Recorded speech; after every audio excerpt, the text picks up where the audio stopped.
ગુજરાતના છોટાઉદેપુર જિલ્લાના ક્વાટ ખાતે સ્વાધ્યાય પરિવાર દ્વારા આયોજિત વૃક્ષ મંદિરની પ્રાણ પ્રતિષ્ઠાનો ભવ્ય અને ઐતિહાસિક કાર્યક્રમ યોજાયો, જેમાં લાખો શ્રદ્ધાળુઓની વિશાળ જનમેદની ઉમટી પડી.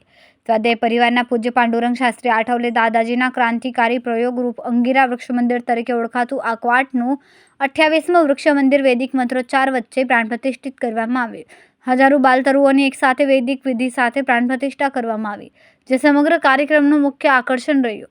આ કાર્યક્રમ 3 ઓગસ્ટ 2026ના રોજ પૂજ્ય નિર્મલા તાઈજીના જન્મ શતાબ્દી વર્ષ નિમિત્તે યોજાયો હતો અને ક્વાટ છોટાઉદેપુરના ઇતિહાસમાં એક યાદગાર ક્ષણ તરીકે નોંધાયો.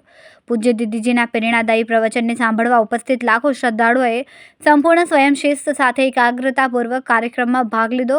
સમગ્ર કાર્યક્રમ દરમિયાન શાંતિ વ્યવસ્થા અને અનુશાસનનું અનોખું દ્રશ્ય જોવા મળ્યું. હજારો નાના મોટા વાહનો માટે પાર્કિંગની વ્યવસ્થા સ્વાધ્યાય પરિવારના યુવા સ્વયંસેવકોએ સફળતાપૂર્વક સંભાળી. ક્વાટ અને આસપાસના વિસ્તારના હજારો યુવાનો, યુવતીઓ તેમજ વનવાસી ભાઈઓ બહેનોએ પૂજ્ય દીદીનું ઉષ્માભર્યું સ્વાગત કર્યું.